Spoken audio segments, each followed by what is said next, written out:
ज्ञान योगेश्वराचे कवी वाल्मिका सारिखा मान्य ऐसा नमस्कार माझा सद्गुरु रामदासा जय जय रघुवीर समर्थ उपासनेला दृढ चालवावे भूदेव संताशी सदा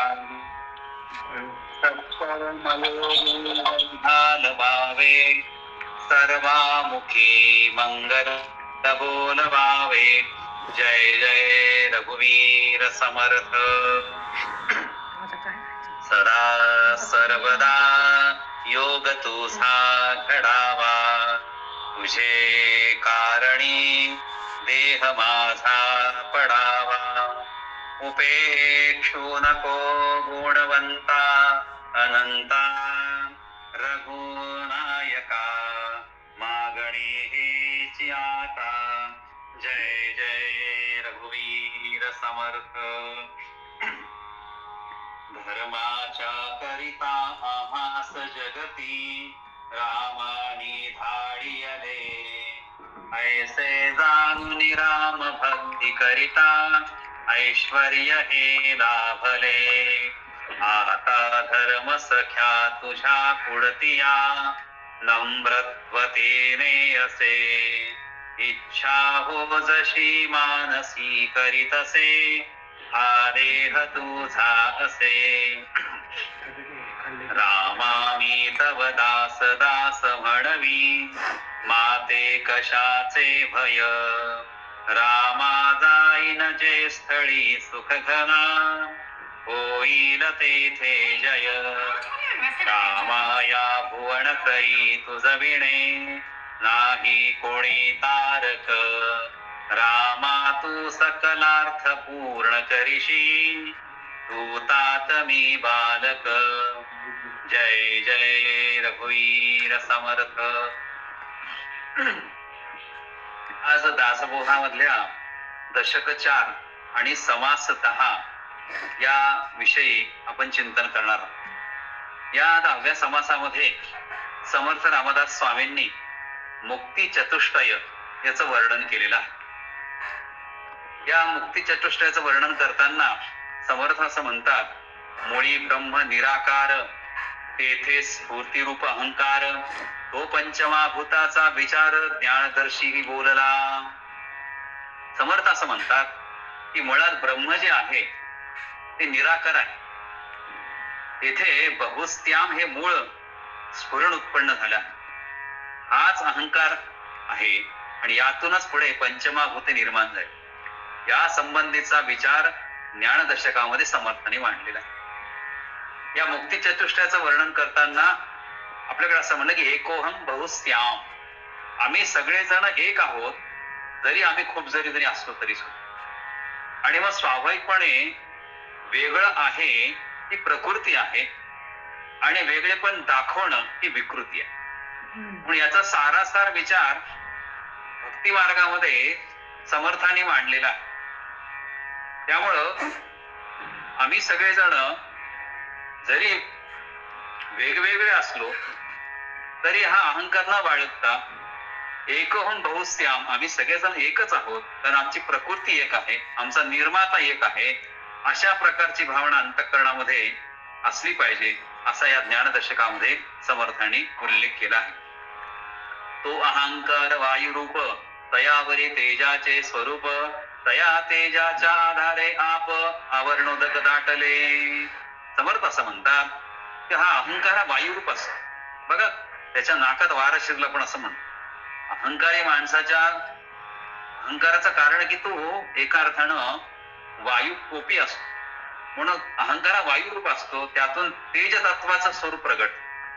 आता कसं प्रगटत, जेव्हा कल्पना चावलाचं हे यान जे आहे ते यान पृथ्वीच्या कक्षेमध्ये आलं, त्या यानामध्ये अंतरिक्षामध्ये असतानाच थोडासा बिघाड झाला होता। यानाला सुरक्षिततेसाठी काही प्लेट लावलेल्या असतात, त्या प्लेट त्याची थोडी ढिली झाली, ती प्लेट नीट बसवली।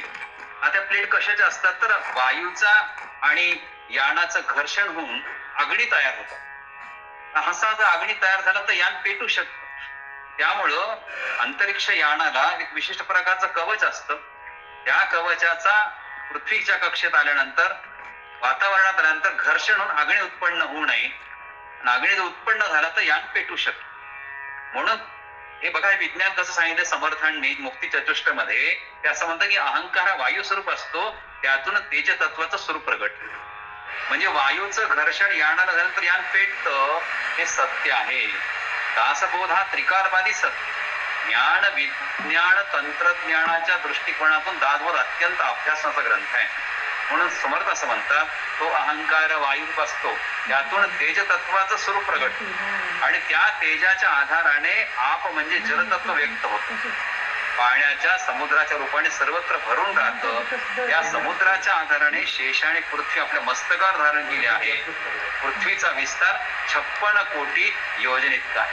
म्हणून म्हणले, तया आवरणोदकाचे आधारे धरा धरिली फणीवरे, वरती 56 कोटी विस्तारे वसुंधरा आहे. ही कल्पना मांडली समर्थ. ही वास्तव काय आहे? सगळ्या ग्रंथांचा अभ्यास करून समर्थ हे दृष्टे होते आणि दृष्ट्या व्यक्तीने याचं वर्णन करणं याला काही पुराव्याची आवश्यकताच नाही. कारण हे त्रिकालवादी सत्य आणि ज्ञान विज्ञान तंत्रज्ञानाच्या कसोटीवर घासून विज्ञान तत्वज्ञान समर्थाने मांडलेलं आहे. आणि मग अशा प्रकारचं वायू तत्वातून तेजतत्वामध्ये रूपांतर होतं आणि अति उष्णता झाल्यानंतर पुन्हा जलतत्व उत्पन्न होतो, असं त्याचं वर्णन केलं. आता स्वाभाविक बघा ना की आपल्याकडे HO2 हायड्रोजनचे अणू आणि ऑक्सिजनचे अणू. आता कल्पनाच अशी केली की हायड्रोजन हा स्वतः जळतो आणि ऑक्सिजन जळण्यास मदत करतो. कुठल्याही आपल्याला जर मेणबत्ती लावायची असेल, आपण जर ग्लास उलटाला तर मेणबत्ती विझून जाते. म्हणजे हायड्रोजनचं काम आहे की तो स्वतःहून जळतो आणि ऑक्सिजन त्याला जळण्यास मदत करतो. कुठली वस्तू जळण्यासाठी ऑक्सिजन मदत करतो. पण आश्चर्य असे आहे की हायड्रोजन आणि ऑक्सिजन एकत्र येतात तेव्हा ते आग विझवतात. हे पाणी म्हणजे समर्थाने काय कल्पना मांडली असेल, विलक्षण कल्पना, की एका अर्थानं वायू तत्व, तेजतत्व आणि जलतत्व या तिघांचं या सृष्टीवर कशा प्रकारचा प्रभाव आहे आणि कशा प्रकारची सृष्टी निर्माण झाली असेल इतकं अत्यंत स्पष्टपणे मांडलेलं आहे. त्यामुळं हायड्रोजन आणि ऑक्सिजन हे एक जळणार आहे, एक ज्वलनास मदत करणार आहे, पण दोघ जण एकत्र आले तर ते अग्नीला विझवणारे आहे.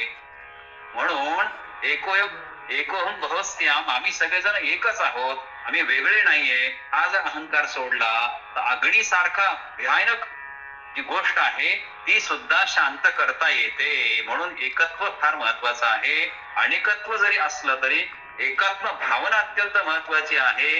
या समासावरून आपल्या लक्षात येते. पुढे समर्थ असं म्हणतात, ये वरी परिग सप्त सागर, मध्य मेरू महाथोर, अष्टदिग्गाळ तो परिवार, अंतरिवेष्टित राहिना.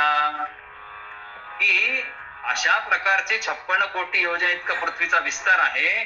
तिच्या भोवती 7 सागरांचा वेढा असून मध्ये महाथोर असा मेरू पर्वत आहे. अष्ट दिक्पालांचा परिवार या अंतराला वेढून त्याचं रक्षण करतो.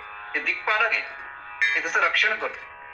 पुढं तो सुवर्णाचा महामेरू, पृथ्वीचा तयाचा आधारू, 84 सहस्त्र विस्तार रुंदी त्याची. हा महामेरू पर्वत जो आहे तो सुवर्णाचा असून पृथ्वीला याचाच आधार आहे. याची रुंदी 84-80 सहस्त्र योजनेत. मनुष्य जीवन जगत असताना मनुष्याला कुठला तरी आधार, अवलंबन आणि अवलंब हे महत्वाचं आहे. अवलंबन राहणं नाही पण अवलंबन आवश्यक आहे.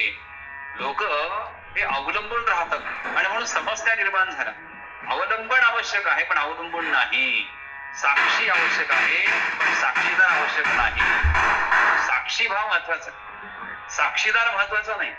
साक्षीभाव समाजाला संपल्यामुळे कोर्टामध्ये साक्षीदार उभं करावं लागतं आणि त्या साक्षीदार नीट वागलं तर बरं, सत्य सुद्धा सत्य होऊ शकते आणि सत्य सुद्धा सत्य होऊ शकते.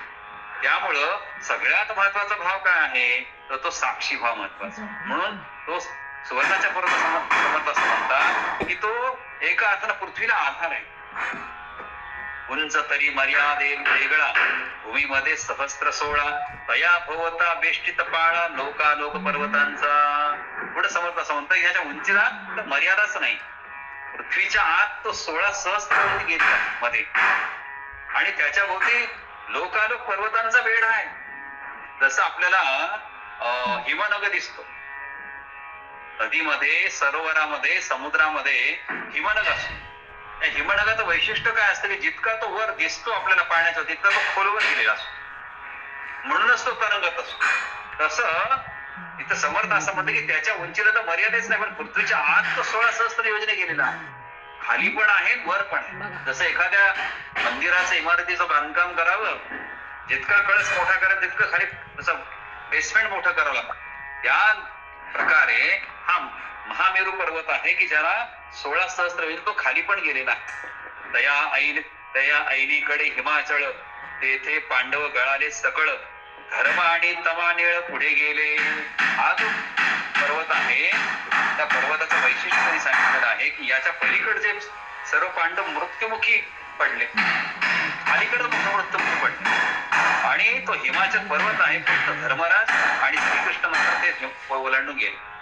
म्हणजे मानवाने कुठल्याही प्रकारचे संकट जरी असले तरी ते ओलांडलेच पाहिजे, अशा प्रकारचा संदेश या वाक्यातून आपल्याला मिळतो. जेथे जावया मार्ग नाही, मार्गी पसरले महाअही, स्थित सुखे सुखावले तेही पर्वतरूप भासते. तेथे जाण्याचा मार्ग नाहीये, मार्गामध्ये महाप्रचंड साप सर्वत्र पसरलेले आहेत, तेथील थंडी वाळते सुखावले आहेत, आणि ते पर्वतासारखेच वाटतायत.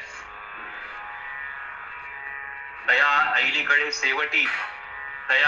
सेवटी जाण, बद्रिकाश्रम बद्रीनारायण, तेथे महातापसे निर्वाण, देह त्यागार्थ जाती.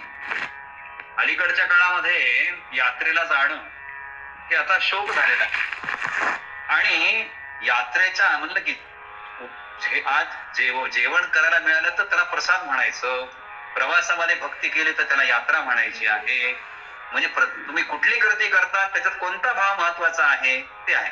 म्हणून त्यांनी असं म्हणलं की त्याच्या पलीकडे अगदी शेवटी बद्रिकाश्रम आहे, बद्रीनारायण ही 2 स्थानं आहेत जिथे महातपस्वी लोक निर्वाण काळी देहत्याग करण्यासाठी जातात. उत्तराखंडला लोक गेले 12 वर्षापूर्वी यात्रेला, आणि तिथलं ते सरोवर फुटलं, ग्लेशियर, आणि हजारो लिटर लाखो लिटर पाणी आलं आणि सगळे लोक वाहून गेले. फक्त मंदिर मात्र तेवढंच राहील. का त्या ठिकाणी शेवटच्या निर्वाण काळामध्ये, निर्वाण काळी म्हणले समोर, निर्वाण काळी देहत्याग करण्यासाठी लोक तिथे जातात. देहत्याग का करायचा? तर देहत्याग करताना त्याग करणाऱ्या माणसाला मध्ये निस्वार्थ भाव निर्माण झाला पाहिजे, विरक्ती निर्माण झाली पाहिजे. आणि एखाद्या व्यक्तीचा मृत्यू झाल्यानंतर जेव्हा नातेवाईक त्याला बघत बसतात, नातेवाईकांची आसक्ती वाढते. व्यक्तीची विरक्ती आणि नातेवाईकांची आसक्ती याच्यातून मुक्त असं तर निर्वाण काळी देहत्याग केला पाहिजे.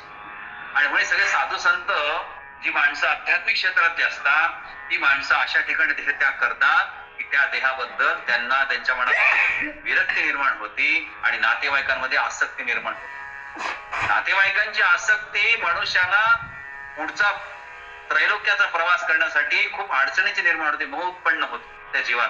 म्हणून जीवनामध्ये सगळ्या प्रकारचं काम संपलं तर कुठल्याच मोहात न अडकता मी यात्रेला चाललो आहे, याचा अर्थ असा आहे की मी आता स्वर्ग यात्रेला चाललो आहे, मी काही परत येणार नाही. म्हणून समर्थ निर्वाण काळी देहत्याग कुठं करायचं आहे? अशा ठिकाणी करायचं आहे. तया ऐलीकडे बद्री केदार, पाहुणी येतील लहान थोर, ऐसा हा अवघा विस्तार मेरू पर्वताचा. या मेरू पर्वताचा विस्तार किती आहे? त्याच्या अलीकडे बद्री केदार असून त्याच्या दर्शनासाठी लहान थोर सर्वच जातात. असा हा सर्व मेरू पर्वताचा विस्तार सांगितलेला आहे. तया मेरू पर्वता पाठारी, 3 शृंगे विषमहारी, परिवारे राहिले तयावरी ब्रह्मा विष्णू महेश. त्या मेरू पर्वताच्या पठारावर वाकड्या रेषेमध्ये 3 पर्वत शिखरे आहेत. येथे परिवाराचा कोण राहत आहे? त्या 3 शिखरावर 3 दैवत राहतात, ब्रह्मा विष्णू महेश. हे जे 3 देव आहे ते सुद्धा मूळ ब्रह्मातून उत्पन्न झालेले आहेत. जे पहिल्या ओळीमध्ये सांगितलं की बहुस्त्याम, एक स्फुरण उत्पन्न झालं आणि त्या स्फुरणामधून हे अनेक उत्पन्न झालेले हे 3 देव तिथं आहे. महाशृंग तो पर्वताचा, विष्णुशृंग तो मर्गदाचा, शिवशृंग तो स्फटिकाचा, कैलास नाम त्याचे. ब्रह्मशृंग हा साध्या दगडाचा आहे, विष्णुशृंग हा पर्वत शिखर पाचोचा आहे. तर शिवशृंग हे पर्वत शिखर स्फटिकाचं असून त्याचं नाव कैलास. सगळीकडे भरपूर साचलेला स्फटिकमय त्याचं रूप आहे. वैकुंठ नाम विष्णू शृंगाराचे, सत्यलोक नाम ब्रह्मशृंगाचे, अमरावती इंद्राचे स्थळ खालते. विष्णू शृंगाचं नाव वैकुंठ आहे म्हणून कुठे गेला महात्मा तर वैकुंठात गेला. तर विष्णू शृंगाचं नाव वैकुंठ असून ब्रह्मशृंगाचं नाव सत्यलोक आहे आणि त्याच्या खालती इंद्राची अमरावती नावाचं स्थळ आहे. तेथे गण गंधर्व लोकपाळ 33 कोटी देव सकळ, 14 लोक सुवर्णाचळ वेष्टीत राहिले. तेथे गण आहेत, गंधर्व आहे, लोकपाल आहे, 33 कोटी देव आहे आणि सप्त स्वर्ग आणि सप्त पाताळ हे 14 लोक त्या सुवर्णाच्या पर्वतास वेढून राहिलेले आहेत. शास्त्रकारांनी 14 विद्या आणि 64 कला सांगितली. या 14 विद्या आणि 14 लोक, सप्त स्वर्ग सप्त पाताळ किती साधारण आहे बघा या 64 कलांचं. अशा सगळ्या प्रकारच्या 64 कला 14 विद्या जर आल्या तर मनुष्याला खऱ्या अर्थानं मोक्ष मिळतो. तेथे गण गंधर्व लोकपाळ 33 कोटी देव सकळ, 14 लोक सुवर्णाचळ वेष्टीत राहिले. तेथे कामधेनूची खिल्लारे, कल्पतरूची बणे अपारे, अमृताची सरोवरे ठाई ठाई उचंबळती. काय सुकाळ आहे इथे. कामधेनूची कळप आहे. कामधेनू म्हणजे तुमची मनातली जी इच्छा आहे कामना केलेली पूर्ण करणार. कल्पतरूची अपार वणीच. ज्ञानेश्वरांनी पसायदानामध्ये त्याला कल्पतरूंचे आरव चेतना चिंतामणीचे गाव म्हणे. हे कल्पतरूंचे आरव आहेत, हे अप्तेष्ट आहेत, हे आपले काय म्हणतात त्याला पाहुणे आहेत, अशा प्रकारचे आहेत म्हणून अप्तेष्ट आहेत. आणि इथे ठिकठिकाणी अमृताची उचंबळणारी सरोवरे आहेत. जणू काही अमृतमय झाले. स्वर्गात अमृत असं म्हणतो आपण, अमृतमय आहे.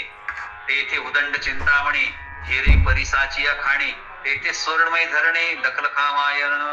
बघा ते पसायदानामध्ये माऊलींनी सांगितलं तेच समर्थांनी याच्यात सांगितलं. इथं असंख्य चिंतामणी आहेत, हिऱ्यांच्या व परिसांच्या खाणी आहेत व तेथे जमीन सर्व लखलखाट करणारी आहे. उद्देश कसा माहिती का समासाचा, की मुक्ती चतुष्टय जर मनुष्यानं साध्य केलं तर त्याच्या जीवनामध्ये काहीच कमी पडणार नाही. परिसय आहे, चिंतामणी आहे, हिरे आहे, सगळं ते म्हणजे अत्यंत संपन्न व्यक्ती हा होऊ शकतो. त्यासाठी मुक्ती चतुष्टय हे जीवनामध्ये अत्यंत आवश्यक आहे. परम रमणीय फाकती किडा नवरत्नांच्या पाषाण शिळा, तेथे अखंड हरुषमेळा आनंदमय. त्याची परम रमणीय असे सर्वत्र तेज फाकत आहे. अशा नवरत्नांच्या पाषाण शिळा तिथे आहेत. तेथे अखंड आनंदमय वातावरण आहे. तेथे अमृताची भोजने, दिव्य गंधे, दिव्य सवने, अष्टनायका गंधर गायने निरंतर. काय तर तिथे अमृताचं भोजन आहे, दिव्य गंध आहे, दिव्य फुले आहेत, याची लयलूट आहे. तसेच अष्टनायिका व गंधर्व याचं काय निरंतर. कल्पना अशी करा की ज्याच्या जीवनामध्ये अशा प्रकारचं त्याला जेवायला मिळतं, अशा प्रकारचं तो चांगलं संगीत ऐकतो, अशा प्रकारचे त्याच्याकडे हिरे माणिक मोती आहे, हे काय आहे त्याचा अर्थ त्याने मुक्ती चतुष्टय त्याने साध्य केलेला आहे. संकल्पना समर्थाने छान म्हणली. तेथे तारुण्य ओसरेना, रोग व्याधी असेना, वृद्धाप्य आणि मरण येणा कदा काळी. तेथे तारुण्य कधी ओसरतच नाही, निरंतर चिर तरुण, व्याधी कुठली असत नाही आणि वृद्धपणा मरण कधी येत नाही. अशा प्रकारचं वर्णन केलं. तेथे एकाहून एक सुंदर, तेथे एकाहून एक चतुर, धीर उदार आणि शूर मर्यादे वेगळे. तेथे राहणारे लोक कसे, एकापेक्षा एक सुंदर, एकापेक्षा एक चतुर आहे, धीर आहे, उदार आहे, अत्यंत शूर आहे. ही स्वर्गाची कल्पना काय असेल. आणि आपण असं म्हणलं की या भूमीचा स्वर्ग करू. हे स्वर्ग करण्यासाठी आपण सगळेजण या पृथ्वीवर जन्माला आलेलो आहोत. तेथे दिव्य देह ज्योती रूपे, विद्युलते सारखी स्वरूपे, तेथे यश कीर्ती प्रतापे सीमा सांडियेली.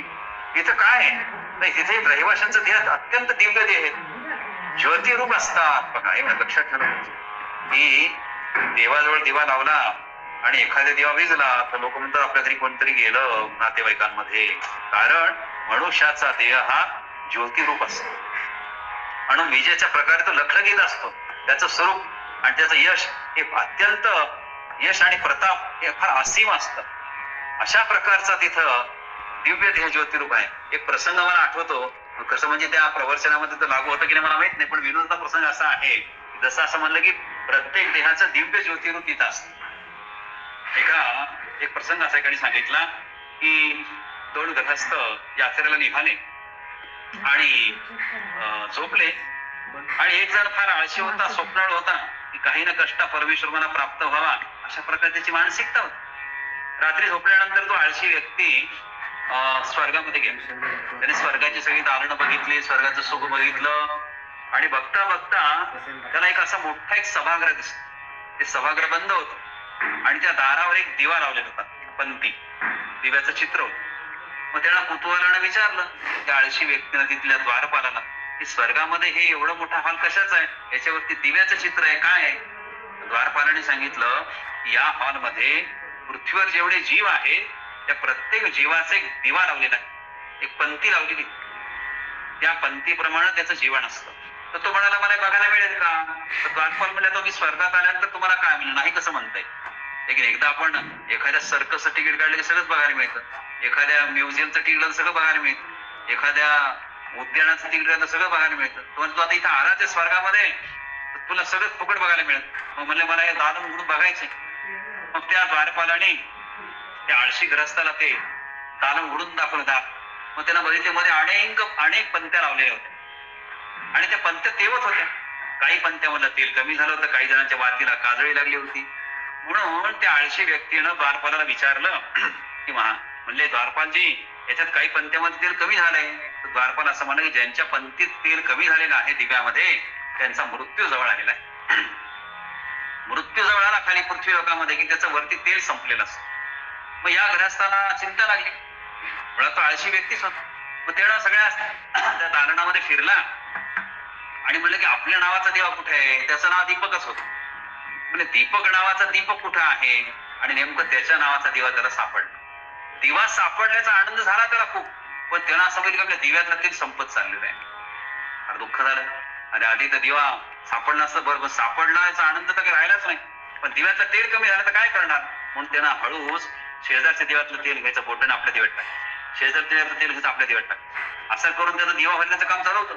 इतक्या त्याच्या तोंडामध्ये जोरात थप्पड बस, आणि त्याच्या शेजारी झोपलेला जो माणूस होता तो म्हणला काय लावलं रे? म्हणले सारखं माझ्या नाकामध्ये गोड घाल, तुझ्या तोंडात गोड घाल, आता बस झालं. म्हणले मी कंटाळून गेलो.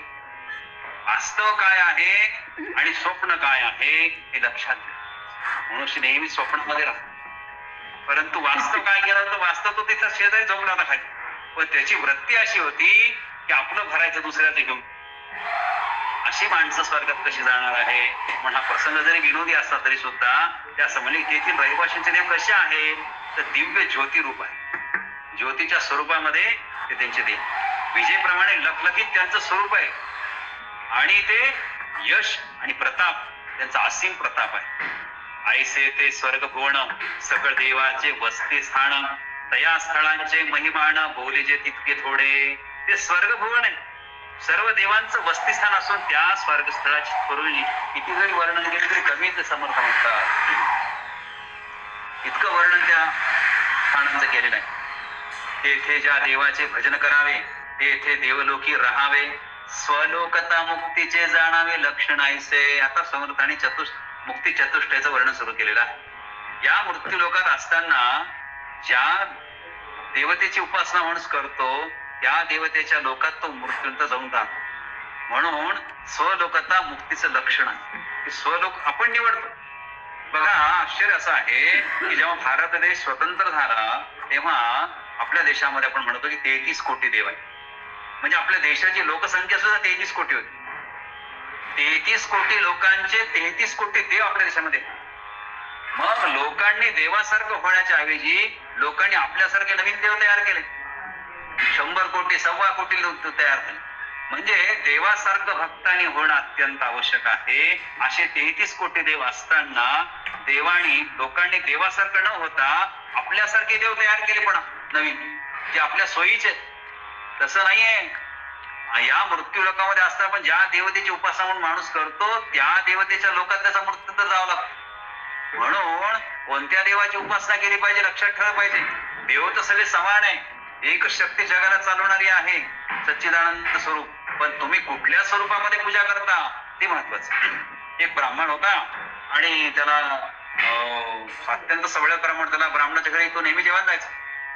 मग तो त्याच्या पत्नीला असं म्हणाला की मला कोंबडे आणि मासे फार खा वाटत नाही.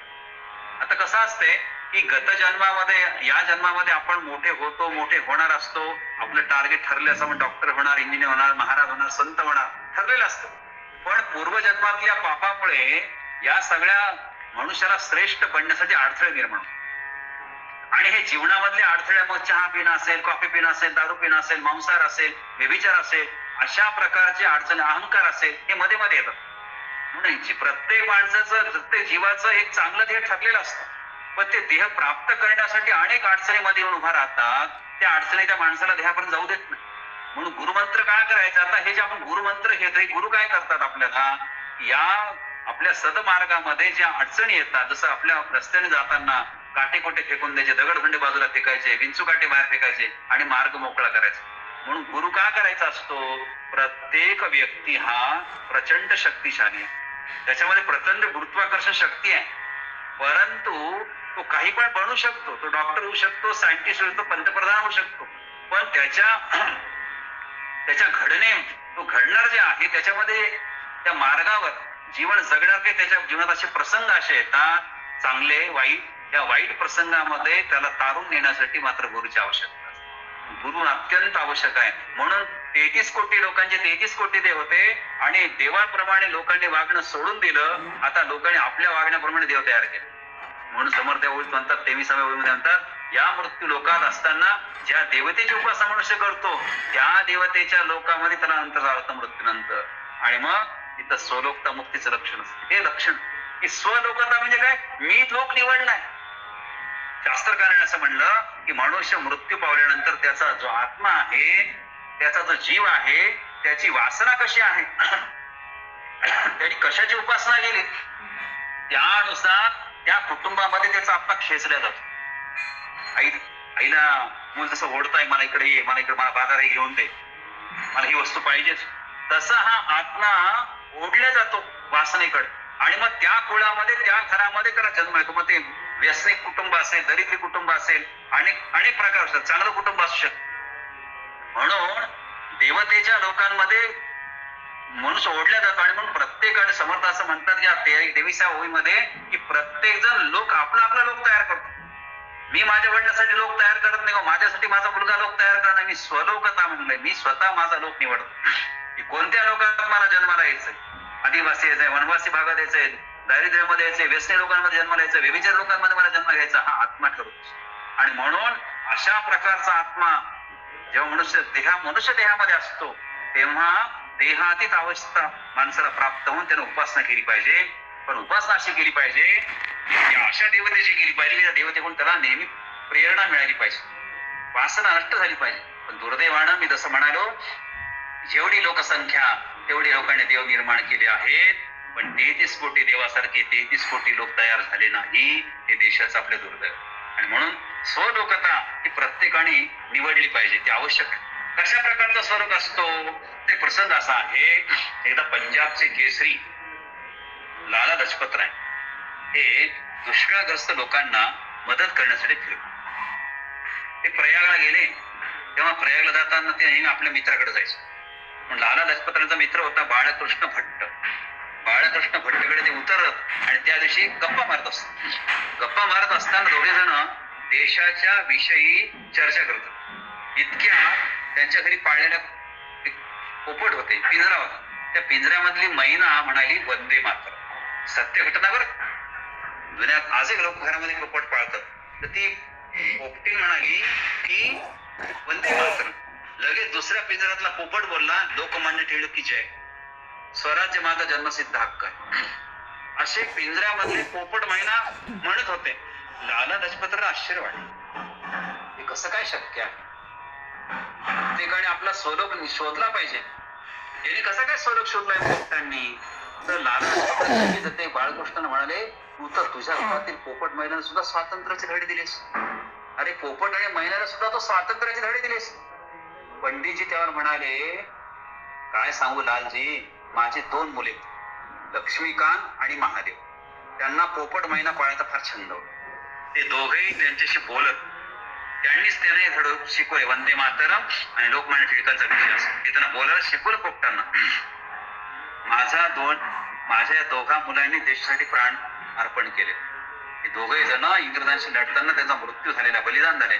सध्या पोपट महिन्यात माझे पुत्र आहेत. माझी दोन्ही मुलं गेले मला युद्धामध्ये लढताना स्वातंत्र्याच्या. दोनच माझ्याकडे आता पोपट आणि मैना. लाला लजपतराय म्हणाले, धन्य आहे तुझी आणि तुझ्या कुटुंबाची. या घरातील पशु सुद्धा क्रांतिकारक आहेत. या घराबद्दल काय बोलावं.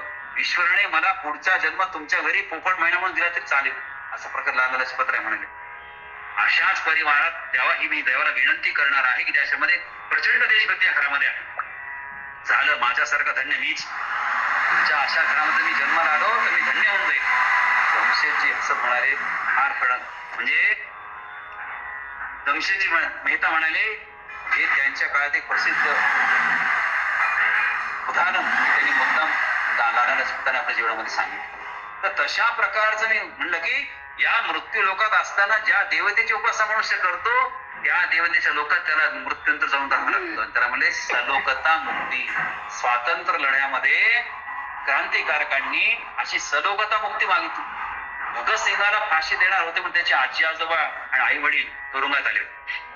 भगतसिंगाची आई रडत होती पण भगतसिंगांनी आईचे डोळे पुसले. आई रडू नकोस, आई रडू नकोस, मी उद्या फासावर जाणार आहे. तू माझी काळजी करू नको. भारत मातेला मी स्वतंत्र करणार नाही. तुला वचन देतो 9 महिने 9 दिवसांनी मी मावशीकडे जन्माला येईल. बघा डोळ्यात पाणी येतं. कशा प्रकारची सलोकता होती देशाबद्दल. या देशातल्या लोकांसाठी क्रांतिकाऱ्यांनी सलोकता मुक्तीचं लक्षण स्वीकारलं, सलोकता केली. आपण निवडला लोक. आणि भगतसिंग सांगतो, आई मी 9 महिने 9 दिवसांनी मावशीच्या घरी जन्माला येणार आहे. आणि मग तू कसं. आई म्हणाली, मी भगत कसं ओळखू रे तुला. भगतसिंग सांगतो, आई माझ्या गळ्यावर असा काळा डाग असेल, तो गेल्या जन्मातल्या फाशीचा वरण असेल. मी तुझा भगत पुन्हा मी तुझ्या बहिणीकडे माझ्या मावशीकडे पण जन्म. काय विलक्षण क्रांतिकारक होत. याला म्हणले सलोकता. की लोक निर्माण करायचं आपल्याला. या पृथ्वीवर स्वर्ग निर्माण करायचं. या पृथ्वीवर आपल्याला काय तयार करायचं आहे ते आपल्या मनावर आहे. आपण कुठल्या देवाला निवडलेलं आहे. निर्माण करणाऱ्या देवाला निवडले तर नष्ट करणं देवाला निवडले ते आपल्या मनावरच आहे. लोकी राहावे स्वलोकता, समीप असावे समीपता, स्वरुची पाहावे स्वरूपता. तिसरी मुक्ती. समर्थ आणि चतुष्ट मुक्तीचं वर्णन शेवटच्या त्याच्यामध्ये केलेलं आहे. ते असं म्हणतात, त्या देवतांच्या लोकात जाऊन राहणं याला स्वलोकता म्हणतात. त्यांच्या जवळ राहणं त्याला समीपता म्हणतात. ती समीपता मुक्ती. आणि त्या देवांचे स्वरूप प्राप्त होऊन राहणं याला स्वरूपत म्हणतात. प्रत्येकाला विचारलं की तुला कोण व्हायचं आहे. मला देव व्हायचा. मी डॉक्टर होईल, इंजिनियर होईल, मी सासू होईल, सून होईल, मी सासरा होईल, मी कलेक्टर होईल. पण सगळ्यात महत्वाचं आहे की मला देव व्हायचं. देव होण्यासाठी मनुष्य जन्म आलेला आहे. लक्षात ठेवलं पाहिजे. कुत्र्याचा देव होण्यासाठी आता मी कुत्र्याची पूजा करतो खंडोबाच्या दिवशी, गायीची पूजा करतो, बैलाची पूजा करतो. प्राण्यांमध्ये आम्ही देव बघतो तर मनुष्यामध्ये देव काय येत नाहीये. बैलाला सुद्धा आम्ही पोळ्या दिवशी पूजा करतो नंदी म्हणून. सापाला आम्ही दूध पासून नागपंचमीला. झाडाची पूजा करतो, कुत्र्याची पूजा करतो खंडोबा म्हणून. मनुष्यामध्ये देवत्व काय येत नाही. या देवांच्या लोकात जाऊन राहणं म्हणजे स्वरूपता. त्या देवाच्या समोर राहणं म्हणजे समीपता. आणि देवदेवतेंचं स्वरूप प्राप्त करून राहणं, स्वतः देवता होणं याला म्हणले स्वरूपता. ही तिसरी मुक्ती आहे. देवस्वरूप जाना देही, श्रीवत्स कौस्तुभ लक्ष्मी नाही. स्वरूपतेचे लक्षण पायी ऐसे असे. याला विष्णूचं रूप मिळालं आहे तरी त्या श्रीवत्स कौस्तुभ मणी लक्ष्मी त्याची प्राप्ती होती. स्वरूपता मुक्तीचं लक्षण अशा प्रकारचं. सकृत आहे ती भक्ती, सकृत सरंदाचं ढकलून देती. आपण देवते असती जैसे तैसे. पुण्याचा साठा असेपर्यंत त्या त्या लोकातील भोग भोगायला मिळते.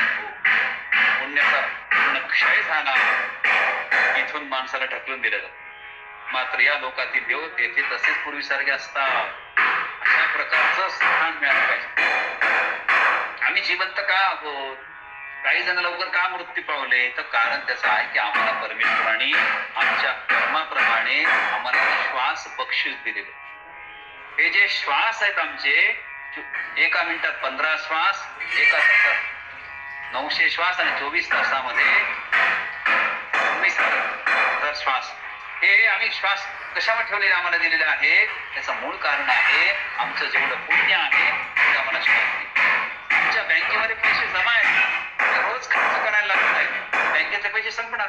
आम्ही राग केला, चिडचिड केली, असमाधानी राहिलो, वासना सर्व उत्पन्न झाल्या, तर आमचे श्वास डबल टिबल 10 पट खर्च होतात. कमी दिवसामध्ये जास्त श्वास जर खर्च झाले तर मनुष्य लवकर मरतो. म्हणून मनुष्याला श्वास कमी खर्चाचे आहेत, आणि कमी खर्चाचे असेल तर मनुष्याने सोडून दिले पाहिजे. काम, क्रोध, लोभ, मद, मत्सर हे मनुष्याचं आयुष्य कमी करतात. जे श्वास जास्त खर्ची पडतात आणि मनुष्य लवकर मरू शकतो. म्हणून पुण्याचा साठा असेपर्यंत त्या लोकातील भोग भोगायला मिळतात. पुण्याचा क्षय संपला की तिथून त्याला ढकलून दिल्यात. तसं श्वासाचं बॅलन्स संपलं की मनुष्याचा मृत्यू पक्का आहे. मग तो गच्चीवून पडला काय, गडावून पडला काय, नदीत बुडला काय. बुडले लोक वाचलेले आहेत, गडावून पडले लोक वाचले का, त्यांचे श्वास संपलेच नव्हते. कारण असं म्हणलं आहे, देव तारी त्याला कोण मारी, आणि दैव मारी त्याला कोणी न तारी. हे जे दैव आहे, आम्ही दैव म्हणजे कर्म, मी केलेली पाप, म्हणून दैव मारी त्याला कोणी न तारी. देवतारी त्याला कोण मारी, पण दैव कोणी वाचू शकणार नाही. अशा प्रकारचं मुक्तीचं लक्षण त्यांनी वर्णन केलेलं आहे. हे वर्णन करत असताना आपण सगळ्यांनी लक्षात ठेवलं पाहिजे की समीपता कशी असते. एखादं काम करायचंय, जवळ जाऊन करायचं भगवंताच्या. समीपतेचं एक दृष्टांत असं आहे की जमशेदजी मेहता हे फार प्रसिद्ध उद्योगपती आणि अत्यंत दयाळू होते, अत्यंत विनम्र. त्यांचं त्यावेळेस वास्तव्य असायचं पाकिस्तानमध्ये, कराचीमध्ये. तर पाकिस्तान हे आपल्या भारताचा देशात तुकडा झाला ना, नंतर भारत मातेचे तुकडे केले या लोकांनी. त्या कराचीमध्ये ते राहत होते. काही लोक त्यांच्याकडं देणगी मागायला गेले. कराचीमध्ये डफरीन नावाचे इस्पितळ आहे, त्याच्यामध्ये सुधारणा करायची. त्या डफरीन रुग्णालयामध्ये त्याची वाढ करायची होती, आणि त्यासाठी एक नागरिकांनी समिती स्थापन केली. ही समिती या रुग्णालयाच्या कामासाठी पैसे गोळा करते, आणि पैसे गोळा करणारे समितीचे लोक जमशेदजी मेहतांकडे गेले कराचीमध्ये. मेहता यांनी 10,000ला 5 रुपये कमी एवढी रक्कम दिली. सगळ्यांनी 10,000 दिले, पण जमशेदजी मेहतांनी काय केलं की 9,995 रुपये दिले, 5 रुपये कमी दिले. पूर्ण 10,000 न देता 5 रुपये कमी दिले. मदत मागणं लोकांना खूप आश्चर्य वाटलं. तुम्ही एवढे गरीब आहे का, तुम्ही 9,995 दिले, 5 रुपये कमी का दिले. मग त्यावेळेस कोणी काय बोललं नाही, मोठा माणूस आहे कशाला बोलायचं.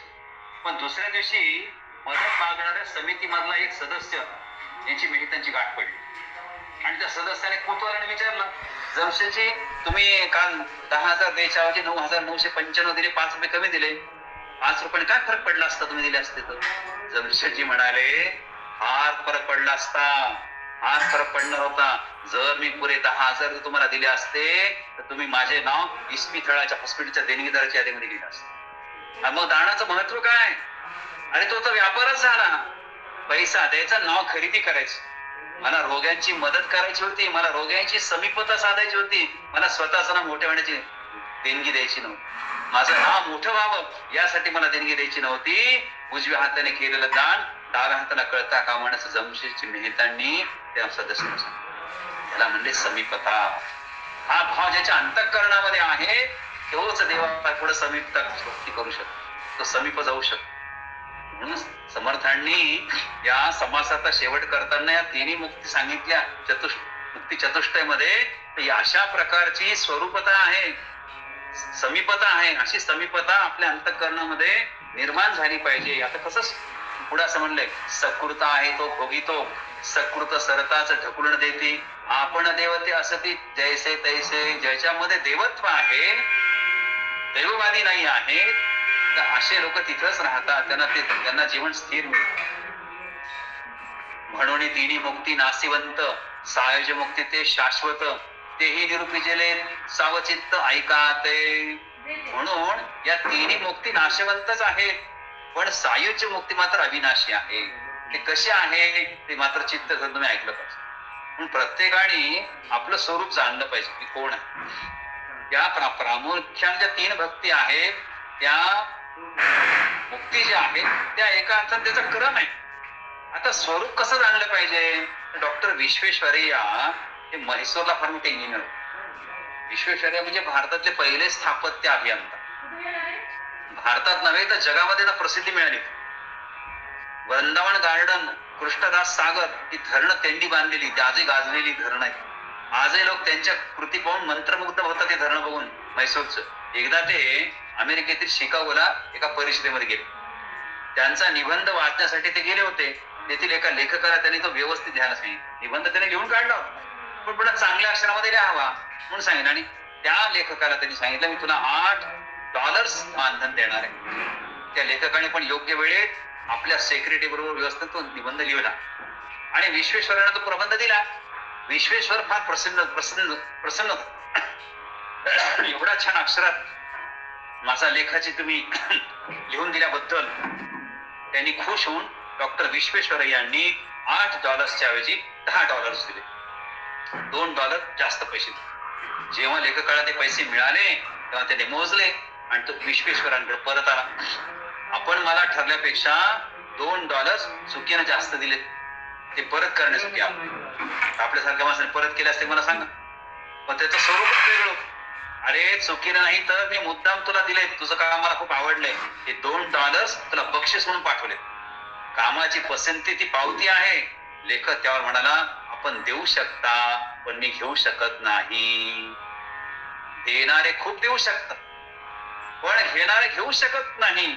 आपल्याकडे म्हणतात की लग्न झालेल्या मुलीच्या घरी गेल्यानंतर पाणी सुद्धा पिऊन येते, देऊ शकतात पण तिच्या आईनं घ्यायचं की नाही ठरवलं पाहिजे. ही शिस्त आहे, हे अनुशासन आहे. मग मी ठरलेल्या मोबदल्यापेक्षा जास्त पैसे जर मी घेतले तर गुन्हा आहे. ठरलो तर $8, आता मी $10 देता, हा घेणं जास्त घेणं गुन्हा आहे. असे जर मी घेत गेलो तर माझी हाव वाढून जाईल आणि मी मानसिक दरिद्री बनेल. मला तसं व्हायचं. प्रत्येक मनुष्याने आपली मानसिकता दरिद्री होऊ द्यायची नसेल तर मनुष्याने आपलं स्वरूप जाणलं पाहिजे. म्हणून स्वरूप मुक्ती सांगितली समर्थांनी. म्हणून शेवटी असं म्हणतात, ब्रह्मांड नासेल कल्पाती, पर्वता सहित जळेल क्षिती, तेव्हा अवघेच देव जाती, त्या मुक्ती कैसा तिथे. कल्पांती ब्रह्मांडाचाही नाश होतो. पर्वता सहित भूमी जळून जाईल तेव्हा सगळे देव जातात, तेव्हा मात्र मग काय उरतं, तिथल्या मुक्ती कशा शिल्लक राहणार आहे. पुढे असं म्हणतात, तेव्हा निर्गुण परमात्मा निश्चळ, निर्गुण भक्ती तेची अचळ, सायोज मुक्ती ते केवळ जाणी जैसी. सगळ्यात शेवटी काय राहतं त्याप्रमाणे कल्पात जरी ओढला तरी निर्गुण निश्चळ परमात्मा जशाला तसाच राहतो. प्रलय होऊ द्या, भूकंप होऊ द्या, जग बुडी होऊ द्या, तो नाहीसा होतच नाही. त्याचप्रमाणे निर्गुण भक्तीची अचल पण असेल, तिचाही नाश होत नाही.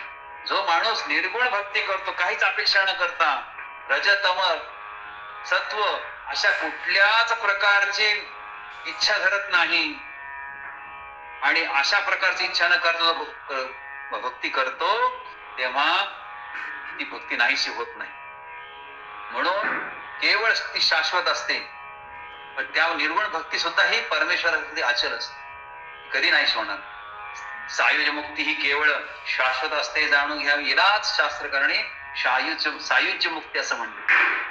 निर्गुणी अनन्य असता तेने होय सायुज्यता. सायुज्यता म्हणजे स्वरूपता, निर्गुण भक्ती. निर्गुण परमात्म्याशी अनन्य असणं हीच सायुज्यता आहे. परमेश्वराची अनुसंधान ठेवणं, अनुष्ठान आणि अधिष्ठान. अधिष्ठान पक्क झालं पाहिजे आणि अनुष्ठानही केलं पाहिजे तर मनुष्याला प्रतिष्ठा प्राप्त होते. आणि म्हणून निर्गुण परमात्म्याशी अनन्य असणं हीच सायुज्यता भक्ती आहे.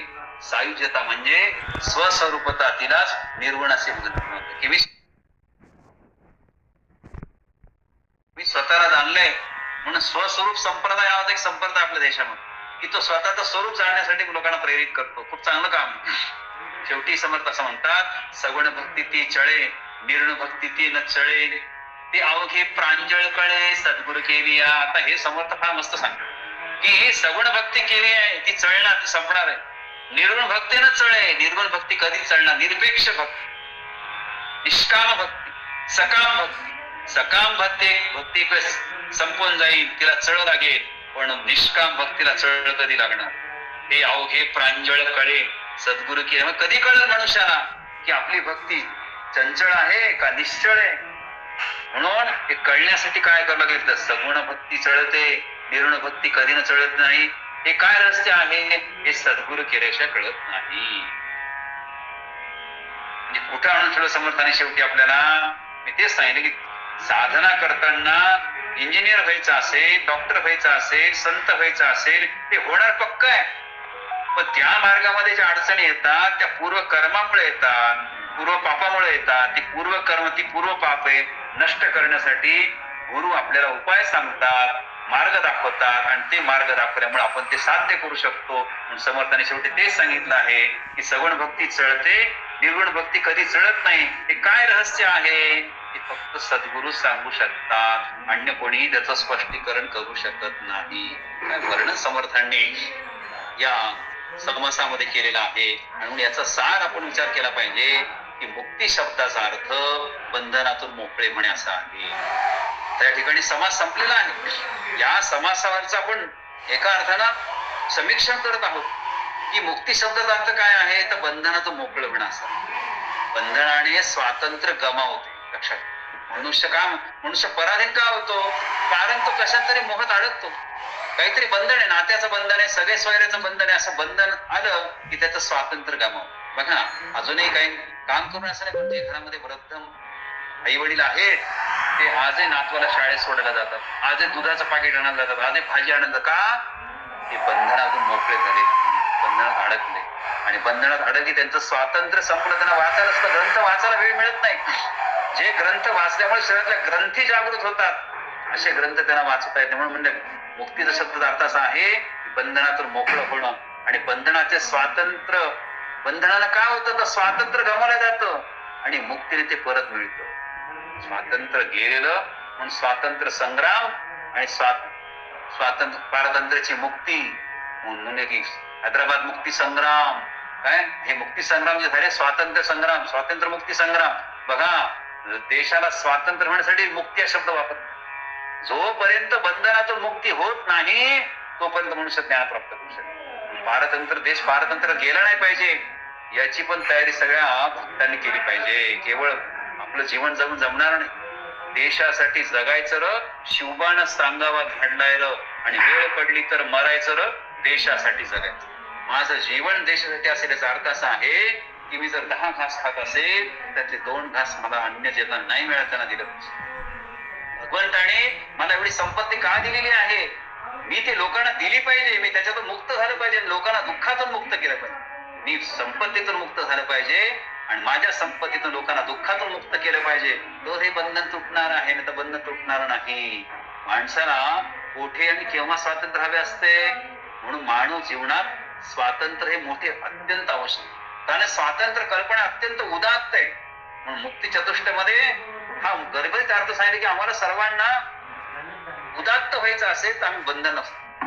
हा, घरामध्ये सासूबाईला उदाहरण सांगतो बरं का, दान धर्म करायची इच्छा असते पण सुनबाईचं बंधन असतं. कारण सासूबाई सुनबाईच्या बंधनात अडकलेली असते.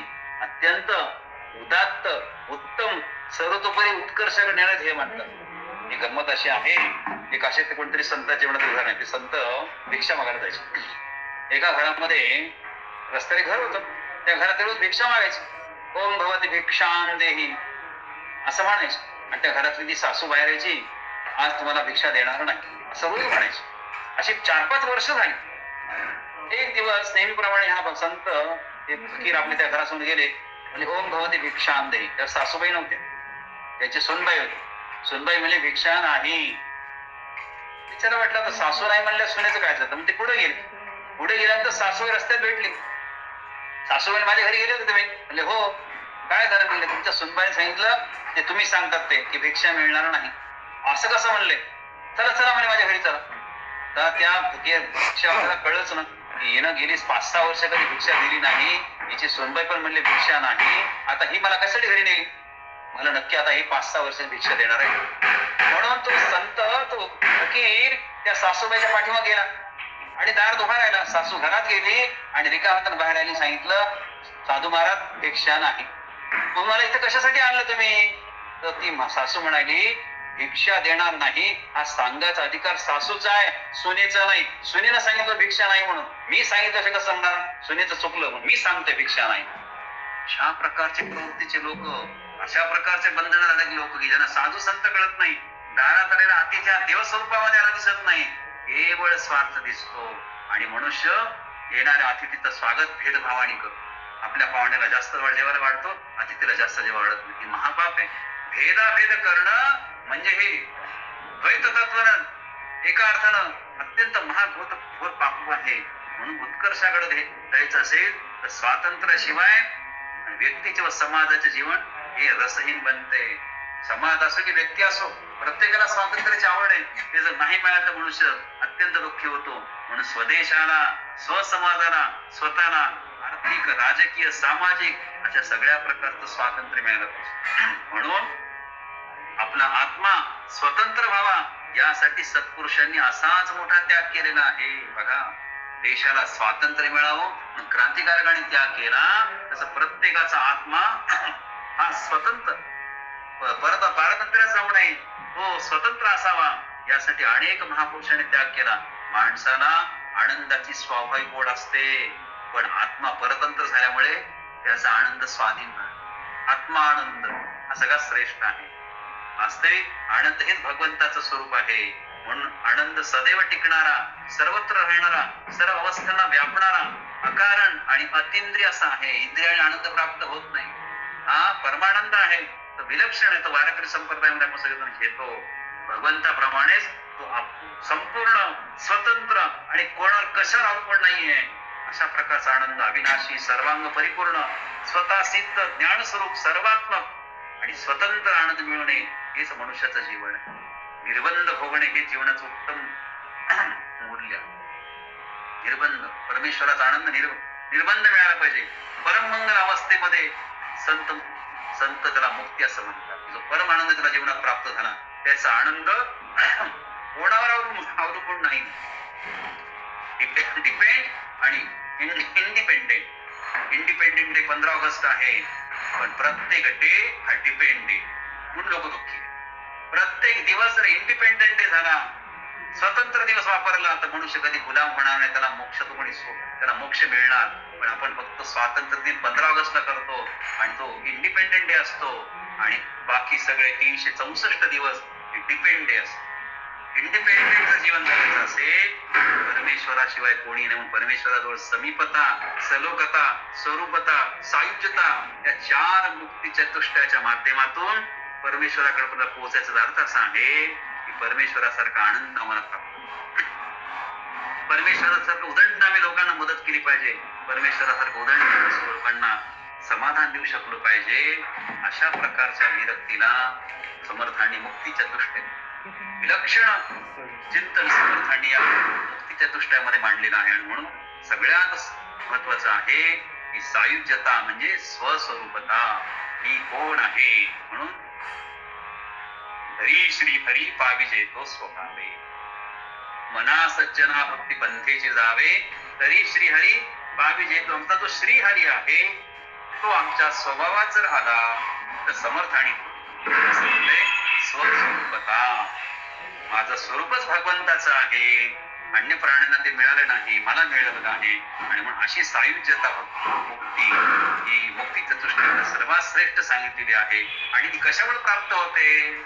समर्थाने या समासाचा शेवट करताना सांगितलेलं आहे, सद्गुरू केल्याशिवाय ती स्पष्ट कळून येत नाही. आणि म्हणून दशक 5व्यामध्ये समास पहिला जो आहे तो आहे गुरुनिश्चय. पुढचा जो आपण समाजात चिंतन करणार आहे गुरुनिश्चयाचा आहे. का गुरुनिश्चय करायचा आहे? त्याला संदर्भ आहे दशक 4 आणि समास 10 मधल्या मुक्ती चतुष्ट नामाचा. मुक्ती चतुष्टय नाम हे दशक 5वा आणि पहिल्या समासामध्ये आपण पुढच्याच मंगळवारी बघणार आहोत. त्याला गुरुनिश्चय असं म्हणलेलं आहे. अशा प्रकारचा गुरूंचा निश्चय त्याला म्हणलंय निश्चयात्मक बुद्धी, नश्वर बुद्धी, निश्चयात्मक बुद्धी. या 2 बुद्धीचा संघर्ष आणि ह्या संघर्षामध्ये मनुष्याने गुरुनिश्चय केला पाहिजे. अशा प्रकारचं समास चिंतन आपण पुढच्या मध्ये बघणार आहोत. जय जय रघुवीर समर्थ. महाराज पोसायला आता विश्वात्मके देवे येणे वाक्यजने तोषावे, तोषोणी मज द्यावे पसाय दान हे. जे खळांची व्यंकटी सांडो तया सत्कर्मी रतिवाढो, भूता परस्परे जडो मैत्र जीवांचे. दुरितांचे तिमिर जावो विश्वस्व धर्म सूर्ये पाहो जो जे मानशील तो ते राहो प्राणी जात वर्षत सकळ मंगळी ईश्वर निष्ठांची मांदियाळी अनवर्त भूमंडळी भेट दुतया होता चला कल्पतरूंचे आरव चेतना चिंतामणीचे गाव बोलते जे अर्णव पियुषांचे चंद्रमे जे अवांछण मार्तंड जे तापहीन ते सर्वाही सदा सज्जन सोय रे होतो किंबहुना सर्व सुखी पूर्ण होणी तिन्ही लोकी भजिजो आदिपुरखी अखंडित आणि ग्रंथोपजीविये विशेषी लोकीये दृष्टादृष्ट उपजय होवावेजी एक म्हणे श्री विश्वेश्वराहो हा होईल दान पसावो येणेवरे ज्ञानदेव सुखिया झाला येणेवरे ज्ञानदेव सुखिया झाला येणेवरे ज्ञानदेव सुखिया झाला जय जय रघुवीर समर्थ ज्ञानेश्वर महाराज की जय.